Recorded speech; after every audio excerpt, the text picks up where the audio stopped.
दोस्तों, दुनिया में कोई भी ऐसा रिश्ता ना बचा हो जो आज तक कलंकित ना हुआ हो। चाहे वो देवर के भाभी के साथ हो या फिर बहन का भाई के साथ हो। तमाम तरह के जितने भी रिश्ते हैं वो कहीं ना कहीं कलंकित होते हुए हमें दिखाई दिए हैं। इसी क्रम में जो आज मैं आपको कहानी सुनाने वाला हूँ वो भी परिवार का ही मेंबर के साथ जो है वो गलत काम और कलंकित एक अच्छा सा पवित्र रिश्ता जो कलंकित होते हुए इस स्टोरी में आपको सुनाऊंगा। और दोस्तों, इसी क्रम में जो है वो मैं एक जो स्टोरी सुनाने वाला हूँ ये सच्ची घटना है। और ये घटना है बिहार राज्य का एक ज़िला पड़ता है अररिया। और अररिया ज़िले का जो है वो थाना पड़ता है नरपतगंज। और उस थाने के अंतर्गत जो है वो एक गांव पड़ता है जिसका नाम है फतेहपुर। दोस्तों, उस गांव में एक परिवार आता था जिसमें कि माता पिता और उनके 2 पुत्र थे। जिसमें कि बड़े बेटे का जो है वो शादी हो चुका था और उसकी बहू जो है वो यहीं पर रहती थी। और जो दोनों पुत्र थे वो रोज़गार के लिए बाहर काम करते थे। तो घर में जो है वो सास ससुर और जो बड़ी बहू थी वो सिर्फ रहा करती थी।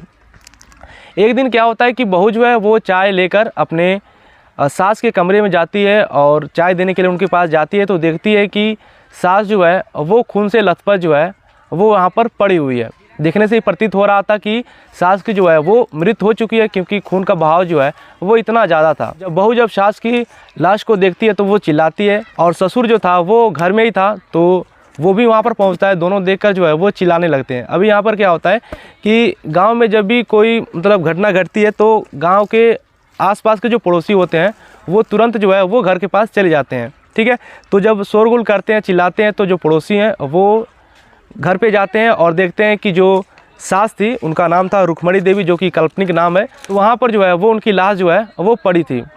ये जो खबर है वो चारों तरफ फैल जाती है। इतने में जो है वो पुलिस की सूचना मिलती है और वह नरपतगंज थाना के जो SHO है शैलेंद्र कुमार पांडे वो वहाँ पर पहुँचते हैं और देखते हैं। तभी उनको प्रतीत हो जाता है कि ये जो है वो कत्ल किया गया है। और उसके बाद से फॉरेंसिक टीम वहाँ पर पहुँचती है, डॉग स्क्वाड की टीम पहुँचती है और चारों तरफ से जो है वो जांच पड़ताल शुरू हो जाता है। और जो शव था उसको पोस्टमार्टम के लिए भेज दिया जाता है। इसी क्रम में जो है वो गांव के अनुकूल लोगों से जो है वो इसकी पूछताछ होती है, लेकिन कोई भी फ़ायदा नहीं होता है।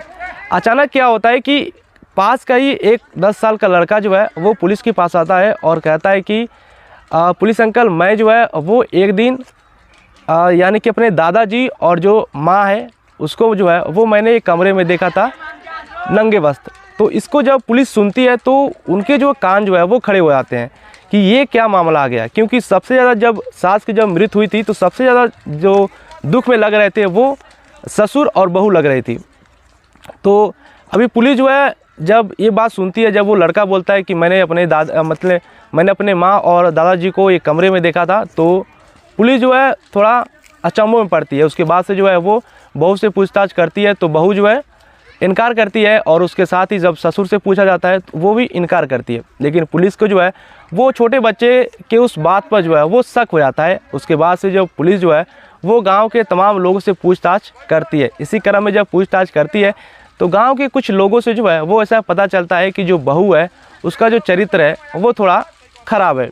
अब इसी क्रम में कई लोग बताते हैं कि जब घर पे कोई नहीं रहता है तो बहू से मिलने के लिए बाहर के कई लोग जो हैं वो घर के अंदर आते हैं।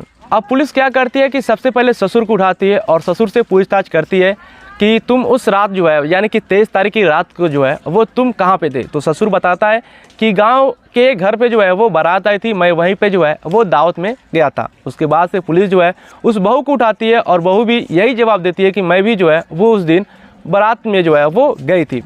उसके बाद से पुलिस जो है वो उस बारात वाले कि जहाँ पर बारात आया था उसके घर जाती है और उनसे पूछताछ करती है। तो ऐसा पता चलता है कि वहाँ पर जो है वो बहू नहीं आई थी। हालांकि ससुर जो है वो कुछ देर तक वहाँ पर आया था लेकिन बहू वहाँ पर नहीं आई थी। इन तमाम सबूतों को इकट्ठे करती है पुलिस और उसके बाद से जो है वो ससुर और बहू को जो है वो एक तरफ करती है और उनसे पूछताछ करती है कुछ कठिनाई के साथ। ठीक है, अपने तरीके से जो है वो पुलिस उसके पूछताछ करती है। तो बहू और ससुर जो है वो टूट जाती हैं और सारी कहानी जो है वो सुनाती हैं। और कहानी कुछ इस तरह का था कि जो औरत थी उसका जो कैरेक्टर है वो ठीक नहीं था और आसपास के जो गांव के जो मर्द थे वो उस औरत से मिलने के लिए उसके घर में जाते थे। और एक दिन ऐसा हुआ कि जब बहू जो है वो किसी गैर मर्द के साथ एक कमरे में थी तो ससुर जो है वो उस अपने बहू को यानी कि गैर मर्द के साथ जो है वो कमरे में देख लिया था। उसके बाद से ससुर ने जो है वो समझाने के ना समझाने के बजाय जो है वो उसके साथ भी संबंध बनाने के लिए उसको प्रेरित करने लगा, यानी कि अपने बहू के साथ जो है वो संबंध बनाने के लिए उसको प्रेरित करने लगा और बहू जो थी वो भी राज़ी हो गई। और उसके बाद से दोनों में जो है यानी कि सास और ससुर में जो है वो फिर से संबंध बनने स्टार्ट हो गए। जब से मतलब कि ससुर जब देखा गैर मर्द के साथ उसके बाद से ससुर और बहू के साथ संबंध बनते गए। इसी बीच क्या हुआ कि एक दिन जो है वो ससुर और बहू को जो है वो संबंध बनाते हुए एक कमरे में सास देख लेती है। और सास जब देखती है तो इसका विरोध करती है और वो अपने लड़के से बताने जा रही थी कि तुम्हारी जो मतलब पत्नी है वो उसका कैरेक्टर ठीक नहीं है। बहू और ससुर जो है वो उसको समझाते हैं कि रहने दो, मान जाओ, लेकिन जो सास थी वो नहीं मानती है और कहती है कि अगले दिन जो है वो मैं अपने मतलब लड़के को बता दूंगी कि तुम्हारी पत्नी जो है वो ठीक नहीं है। ये कहकर जो है वो सोने चली जाती है। इसी बीच ससुर और बहू जो है वो प्लान बनाते हैं कि किसी तरह से मतलब सास को जो है वो अलग करना पड़ेगा, ठिकाने लगाना पड़ेगा, नहीं तो जो है वो ये लड़के से सारी बातें बता देगी। इसी को देखते हुए ससुर और बहू प्लान बनाते हैं कि क्यों ना सास को जो है वो मार दिया जाए। तो उसी रात जो 23 तारीख की रात जो है जब बारात आ रहता है तो वो सोने मतलब जब सास जब सोने चली जाती है दोनों लोग प्लान बनाते हैं और रात में जो है वो जब सास सोई रहती है तो धारदार हथियार से जो है वो उनके ऊपर जो है हमला कर देते हैं और तब तक हमला करते रहते हैं जब तक जो है वो सास का जो है वो दम ना निकल जाता हो। और उसके बाद जब उसको मार देते हैं तो उसको वहीं पर छोड़ देते हैं और अपने कमरे में चले जाते हैं। और सुबह बहू क्या करती है कि चाय ले जाने का नाटक करती है और ससुर और बहू जो है वो मिलकर नया जो है वो इस तरह से प्लान बनाते हैं कि पुलिस ना जान पाए कि ये जो है घर के लोगों ने इसका कत्ल किया है। दोस्तों, इस कहानी का मकसद जो है वो किसी की भावनाओं के साथ जो है वो ठेस पहुंचाना नहीं है, सिर्फ ये जानकारी के लिए आपको बता रहा हूं।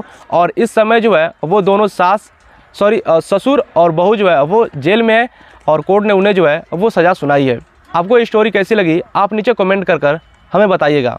बाकी मिलते हैं एक नए एपिसोड के साथ, तब तक के लिए जय हिंद।